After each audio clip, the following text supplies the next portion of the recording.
இப்போ நம்ம இ காமர்ஸ்னு பேசிட்டு இருக்கிறோம், ஆனா நமக்கு வந்து பெரிய கமெண்ட்ல இ காமர்ஸ்னா என்னன்னு தெரியலன்றது நிறைய பேர் கேள்வி கேட்கறாங்க. அதான் நான் அடுத்து சொல்லலாம்னு வந்தேன். சோ இவ்வளவு நாள் இ காமர்ஸ் சொல்லிட்டீங்க. ஆனா இப்ப நம்ம ஃபர்ஸ்ட் போட்ட வீடியோஸ்லாம் வந்து இ காமர்ஸ்னா ஃபர்ஸ்ட் என்ன, எப்படி நான் ஆன்லைன்ல பிசினஸ் ஸ்டார்ட் பண்றது அப்படிதான் நிறைய கொஸ்டின்ஸ். ஆமா, ஏகப்பட்ட பேர் ரீல்ஸ் போட்டுக்கிட்டே இருக்காங்கல்ல. நம்ம 10 ரீல்ஸ் பார்க்கும்போது இ காமர்ஸ்ல அவ்வளவு பண்ண இவ்வளவு பண்ணான்னு இந்த பில் எடுத்து காமிக்கிறாங்கல்ல, எடுத்து போட்ட உடனே அப்படி சரசரமா இவ்வளவு இ காமர்ஸ் ஆர்டர் எடுத்திருக்கேன் அந்த மாதிரி போடுற ரீல்ஸை பார்த்துட்டு நிறைய பேர் இ காமர்ஸ் நானும் பண்றேன்னு இந்த இதுல புட்டிக் வைக்க போறேன், ப்ராடக்ட் இது பண்ண போறேன், மெஹந்தி பண்ண போறேன்ற நிறைய பேர் வர்றதுல அதுல ஒரு செட் ஆஃப் பீப்புள் அப்படி இருப்பாங்கன்னு வச்சுக்கோங்க. இன்ட்ரெஸ்டடா கேட்பாங்க, ஆனா அவங்க எடுத்து பிசினஸா பண்ண மாட்டாங்க.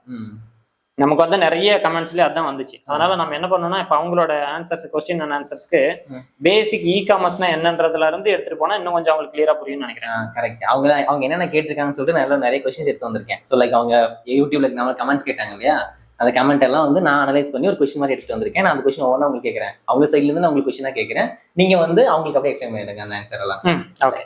இப்போ ஃபர்ஸ்ட் அவங்க நிறைய கேட்ட கொஸ்டின் என்னன்னா, அதேதான் இ காமர்ஸ்னா என்ன, ஃபர்ஸ்ட் அதை சொல்லுங்க. ரொம்ப நேரமா இ காமர்ஸ் சொல்றீங்க, நிறைய பேர் இ காமர்ஸ் என்ன புரியாது. இப்ப இ காமர்ஸ்னா என்னன்னா, இப்ப நம்ம ஒரு பொருளை வாங்கி விற்கிறது தான் நம்ம சேல் பண்றோம்னு அர்த்தம். இப்ப சேல் பண்றது, இப்ப நம்ம வீட்டு பக்கத்துல ஒருத்தர் கடை வச்சிருக்காருன்னா அவர் வாங்கி சேல் பண்றது காமர்ஸ், அதை வர்த்தகம் பண்றதுன்னு அர்த்தம். இப்ப நான் இதையே தெரியாத பீப்புள்கிட்ட ஒரு ஆன்லைன் வெப்சைட்டோ ஒரு ஆன்லைன் மீடியம் மூலமா நான் சேல் பண்றது தான் இ காமர்ஸ். நீங்க வெப்சைட் மூலமா நான் பண்றேன், இல்ல தேர்ட் பார்ட்டி அமேசான், பிளிப்கார்ட்ல நான் சேல் பண்றேன் அப்படின்னா நீங்க யாருக்கு விற்கிறீங்கன்னே தெரியாது. ஆனா அதுல இடையில வந்து ஒரு பிளாட்ஃபார்ம் நமக்கு ஹெல்ப் பண்ணுது. ப்ராடக்ட் விற்கிறவங்களும் இருப்பாங்க, வாங்குறவங்களும் இருப்பாங்க. அந்த வெப்சைட் மூலமா ஆன்லைன் மூலமா விற்கிறது தான் நம்ம இ காமர்ஸ்ன்னு சொல்லுவோம். இது பெரிய வித்தியாசம் எதுவும் இல்லை. நம்ம ஆன்லைன் இப்ப நம்ம லோக்கல்ல சேல் பண்றத மாதிரி தான்.